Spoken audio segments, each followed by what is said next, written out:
دیکھے گا کہ پتھر کا ایک ٹکڑا پاؤں کے نیچے پڑا ہے، بھلا اس کی بھی کوئی قیمت ہوگی؟ یہ تو بے قیمت چیز ہے،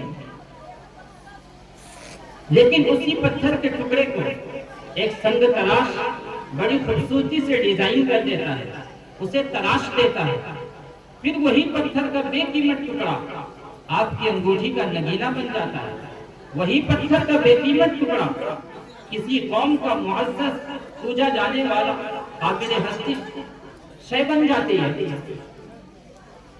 پتھر وہی بے قیمت تھا، لیکن ذرا سے اس پر محنت کیا ہوئی کہ وہ چمک اٹھا، وہ انگوٹھی کا نگینہ بن گیا، وہ کہیں پوجا جانے لگا۔ یوں تو ایک پتھر کی بھی تقدیر سمجھ سکتی ہے، شرط یہ ہے کہ سلیقے سے تراشا جائے۔ بچے معصوم پتھر کی طرح تھے، ان کے اساتذہ نے انہیں تراش کے نگینہ بنا دیا۔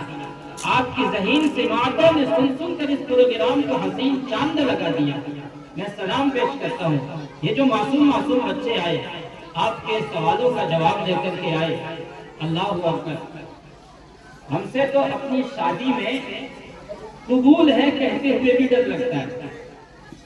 10 لوگ ہوتے ہیں سامنے اور امام صاحب نکاح پڑھاتے ہیں اور کہتے ہیں قبول ہے، تو وہ سوچتا ہے بولے کہ نہ بولے، کیا بولے، کہیں غلط تو نہیں بول دے، تو بغل سے کہتا ہے بولو نا قبول ہے، تو کہتا ہاں بھائی قبول ہے۔ اپنے نکاح کے لیے ہاں قبول ہے اتنا بولنے میں بھی ہمیں مشکل پیش آتی ہے، اور یہ معصوم سے بچے اسٹیج پر آ کر 5 منٹ تقریر کر رہے ہوں، 10 منٹ کا اپنا پروگرام پیش کرتے ہوں، یقیناً یہ ان بچوں کی جہاں محنت ہے، ان کے اساتذہ کی بھی محنت ہے، آپ کی مسجد مدرسے کی انتظامیہ کمیٹی کا بھی کافی حصہ رہا۔ میں سب کو سلام پیش کرتا ہوں۔ سورہ نون والقلم سے میں اپنی بات شروع کر رہا ہوں۔ آپ کی حسین سماعتیں یوں ہی باقی رہی، اللہ تعالیٰ کچھ ایسی باتیں مفید زبان سے نکلوا دے جو میرے لیے بھی قابل عمل ہو اور آپ تمام کے لیے انشاءاللہ۔ میں گزارش کروں گا ہمارے وہ بھائی جو ادھر بیٹھے ہوئے بہت دور، میں زیادہ وقت لینے کا عادی نہیں ہوں، آپ اگر یہاں سامنے آ جائیں تو میرا پردہ ہو جائے ذرا سا نگاہوں کا، ادھر تشریف لے آئیں، کہاں گھوم کے اب میں ادھر گھوم کے بیان کروں اچھا تھوڑی دکھتا ہے۔ اگر آپ تشریف لے آتے ہیں، ماشاءاللہ سنا ہے بہت اچھے لوگ ہیں آپ لوگ، علماء کرام سے محبت و عقیدت رکھنے والے لوگ ہیں۔ اس سرد رات میں، اس ٹھنڈی رات میں، میرے لیے تو ٹھنڈی ہی ہے کیونکہ بنگلور سے جہاں سے میں آیا ہوں وہاں گرمی ہوتی ہے۔ آپ حضرات ماشاءاللہ بیٹھے ہوئے، بہت خوشی کی بات۔ کلام پاک کی ایک آیت کی میں نے تلاوت کی، یہ سورۃ القلم کی آیت ہے، نون والقلم وما یسطرون۔ اللہ تعالیٰ یہ بڑی قیمتی آیت ہے۔ مفسرین کرام اس آیت کی تفسیر میں لکھتے ہیں، اللہ تعالیٰ نے قرآن پاک کو اس کائنات کی تخلیق سے 50,000 سال پہلے پیدا کیا۔ اللہ اکبر۔ وہ قرآن جس کی ہماری نگاہ میں کوئی حیثیت آج کل نہ رہی، اس قرآن کو اللہ تعالیٰ نے اس کائنات کی تخلیق سے 50,000 سال پہلے پیدا کیا۔ پھر میں اپنے ذوق میں کہتا ہوں کہ اللہ تعالیٰ نے حضرت آدم کا صحیفہ بعد میں لکھا، اور حضرت آدم کا حضرت حوا سے نکاح بعد میں لکھا، حضرت نوح کا سفینہ بعد میں لکھا، حضرت ابراہیم کا قرینہ بعد میں لکھا، حضرت یوسف کا جمال بعد میں لکھا، حضرت یوشع کا جہاد بعد میں لکھا، حضرت دانیال کی محبت الہی بعد میں لکھی، حضرت شیس کی معرفت الہی بعد میں لکھی، حضرت موسیٰ کا جلال بعد میں لکھا، دن اور رات کا نظام بعد میں بنایا، تقدیر کے فیصلے بعد میں نافذ کیے۔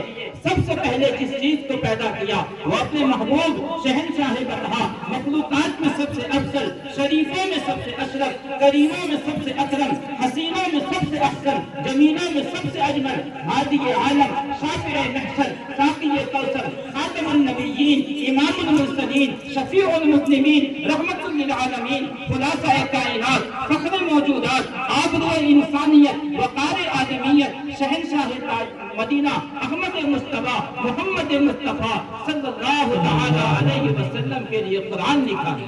اللہ اکبر۔ سب سے پہلے اس قرآن پاک کو لکھا گیا، اللہ اکبر۔ جس کی ہماری نگاہ میں جس کے پڑھنے پڑھانے والے کی کوئی حیثیت نہ رہی ہے. یہ قرآن اس کائنات کی بھی تخلیق سے پہلے پیدا کیا. اللہ سبحان اللہ. کتابیں پہلے بھی آئی ہیں. توریت بھی اللہ کی کتاب ہے, زبور بھی اللہ کی کتاب ہے, انجیل بھی اللہ کی کتاب ہے, لیکن یہ ساری کتاب اللہ ہے. تورات کتاب اللہ ہے, زبور کتاب اللہ ہے, انجیل کتاب اللہ ہے. یہ اعجاز صرف قرآن کو حاصل ہے کہ یہ کتاب اللہ بھی ہے, کلام اللہ بھی ہے.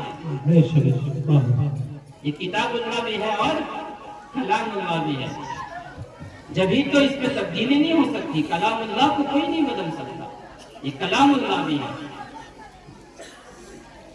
پہلی کتابیں جتنی بھی کتابیں آئی ہیں یہ کتاب کی شکل میں آئی ہے. دو گتوں کے درمیان آئی ہے, کتاب کی شکل میں آئی, اکٹھی آئی ہے. تورات کتاب کی شکل میں آئی, زبور کتاب کی شکل میں آئی, انجیل کتاب کی شکل میں آئی. پیارے عیسیٰ میں آپ کو انجیل دوں گا, اپنے عبادت خانے میں عبادت کیجیے جا کر. پیارے داؤد آپ کو زبور دوں گا, عبادت کیجیے جا کر. پیارے موسیٰ کوہ طور پہ آ جائیے, آپ کو میں تورات دوں گا. پہلے جتنی بھی کتابیں نازل ہوئی وہ اکٹھی آئی, اکٹھی آئی, اکٹھی آئی کتاب کی شکل میں. ایک مشت آ گئی, ایک بار بھی آ گئی, لیکن وہ اکٹھی تو آئی, آ کر کے بکھر گئی, تبدیلی کا شکار ہو گئی. اکٹھی آئی لیکن آ کر بکھر گئی.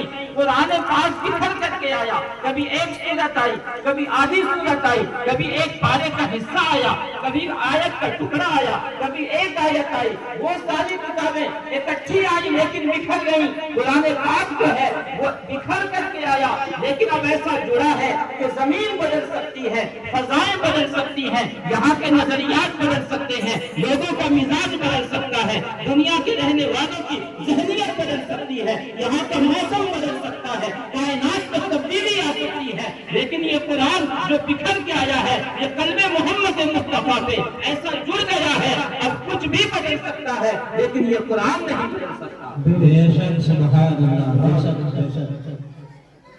اللہ اکبر. کیسی کتاب اللہ تعالیٰ نے ہمیں عطا کی, کیسی کتاب عطا کی. H.A.R. گب کے نام سے اسکاٹ لینڈ کا ایک بہت بڑا پروفیسر ہے, ڈاکٹر H.A.R. گب. دنیا کی سب سے بڑی یونیورسٹی آکسفورڈ یونیورسٹی کا پروفیسر رہا, ہارورڈ یونیورسٹی کا بھی پروفیسر رہا.